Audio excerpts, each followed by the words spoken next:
بالا تر رکھا ہے، انہوں نے کہا کہ اس میں پسند اور ناپسند کا سوال پیدا نہیں ہوتا،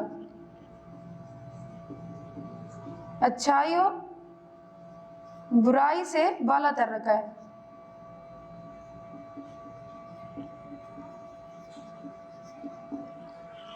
ہر طبقہ کے افراد اس میں شامل ہیں۔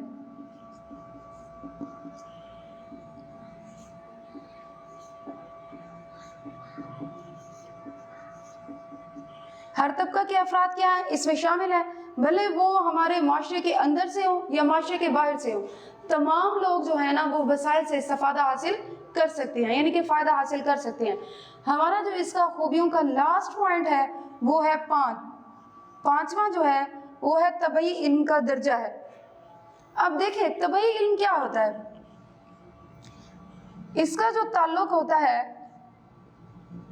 وہ مادے سے ہوتا ہے۔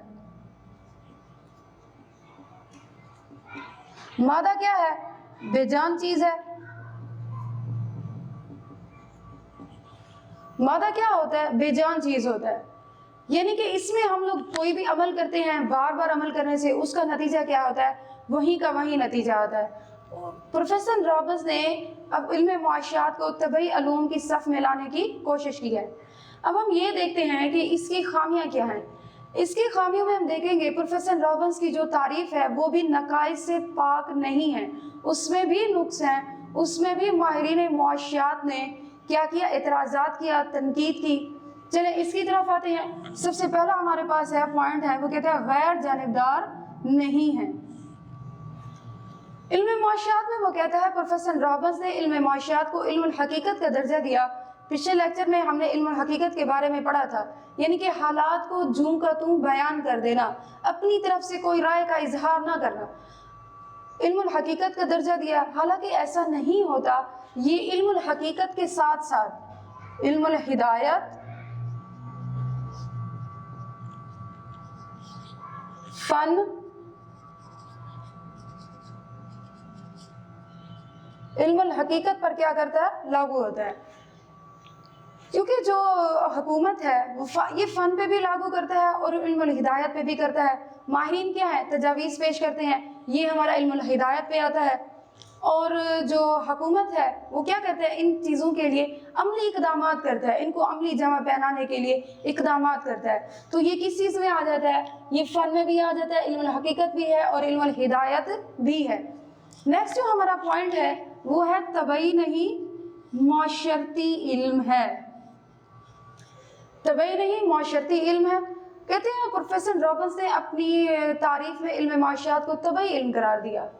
حالانکہ ایسا نہیں ہے، اس پر بہت بڑا اعتراض ہوا ہے کہ طبعی علم کا جو تعلق ہے وہ مادے سے ہوتا ہے۔ مادہ کیا ہوتا ہے؟ بے جان چیز ہوتی ہے، ہم ایک ہی عمل بار بار دہراتے رہیں اس کا وہی آنسرنگ آتی ہے۔ جبکہ اگر دیکھا جائے تو یہ کیا ہے؟ اس میں انسانی رویوں سے تعلق ہوتا ہے۔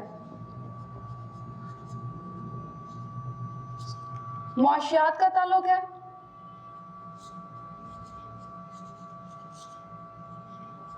جو کیا ہوتے ہیں؟ جو آئے دن بدلتے رہتے ہیں، آئے دن بدلتے رہتے ہیں۔ بچے جو علم معاشیات ہے نا، اس کا تعلق انسانی رویوں سے ہوتا ہے، جو آئے روز کیا ہوتے ہیں؟ بدلتے رہتے ہیں۔ انسان کی ترجیحات ہوتی ہیں، پریورٹیز ہوتی ہیں، یہ تمام چیزیں اس کی کیا ہوتی ہیں؟ بدلتی رہتی ہیں۔ اس لیے ہم اس کو یہ نہیں کہہ سکتے کہ یہ ایک طبعی علم ہے۔ نیکسٹ ہمارے پاس پوائنٹ ہے وہ ہے محض علم الحقیقت نہیں۔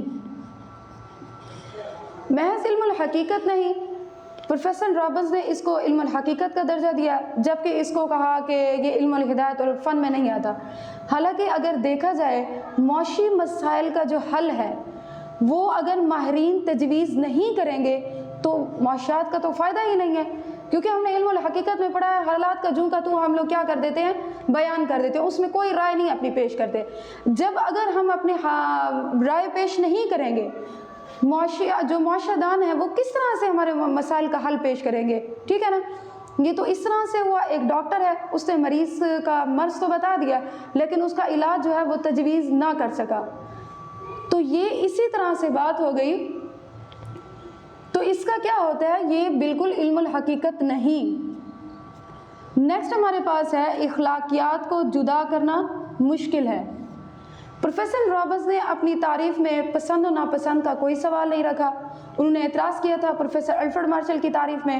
پروفیسر الفریڈ مارشل نے کہا تھا کہ ایک شخص ہے، وہ روزی روٹی جس طرح کماتا ہے، کاشتکار ہے، گندم اگاتا ہے، موچی ہے، جوتے بناتا ہے، ٹھیک ہے، یہ تمام جو ہے نا یہ کام کرتے ہیں، روزی کماتے ہیں، ایک اچھا فعل ہے۔ جبکہ ایک شخص ہے وہ شراب، افیون، چرس، زہریلی گیسیں جو بھی ہیں تیار کرتا ہے، اس کو بیچتا ہے، روزی کماتا ہے، تو یہ کیا ہے؟ برا فعل ہے، ٹھیک ہے۔ تو اس نے کہا کہ یہ ایک برا فعل ہے، لیکن پروفیسر رابنس نے کہا کہ یہ اس طرح کا نہیں ہے۔ انہوں نے کہا کہ یہ دونوں چیزیں جو ہیں یہ معاشیات میں ہوتی ہیں، حالانکہ ایسا نہیں ہوتا۔ ہم لوگ اخلاقیات کو معاشیات سے جدا نہیں کر سکتے، اخلاقیات کو معاشیات سے جدا نہیں کر سکتے۔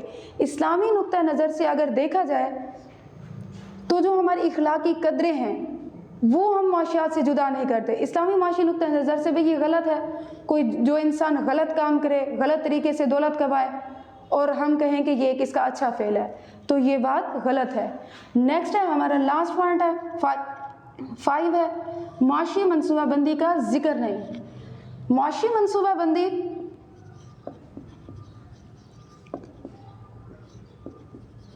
معاشی منصوبہ بندی اور معاشی ترقی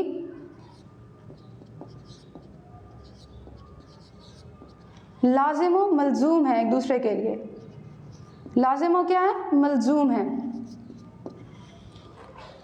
جب بھی بچے بات ہوگی معاشی ترقی کی، اٹ مینس کہ اس کے لیے ایک پلاننگ کا، ایک معاشی منصوبہ بندی کا ہونا ضروری ہوتا ہے، ٹھیک ہے۔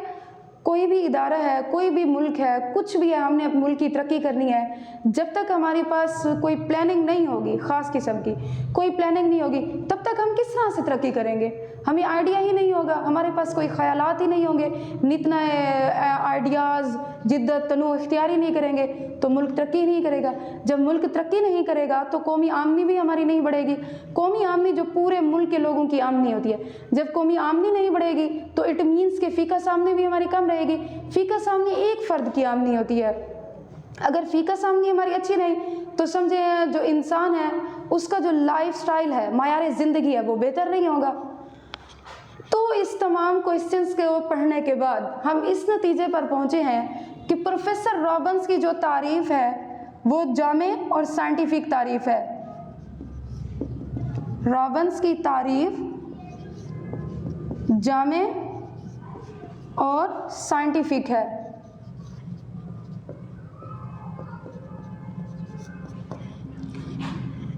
رابنس نے ایسے حقائق کی نقاب کشائی کی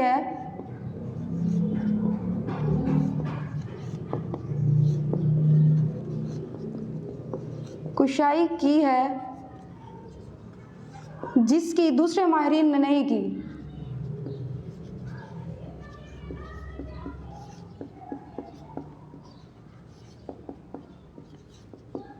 جس کی دوسرے ماہرین نے نہیں کی، اس لیے کہ پروفیسر رابنس کی جو تعریف ہے وہ جامع اور سائنٹیفک ہے، ٹھیک ہے۔ یہ انسان کے تمام زندگی کے پہلوؤں کو کیا کرتی ہے؟ شامل کرتی ہے، علم معاشیات میں لے کر آتی ہے۔ انشاءاللہ اگلے لیکچر میں ملیں گے، تب تک کے لیے اللہ حافظ۔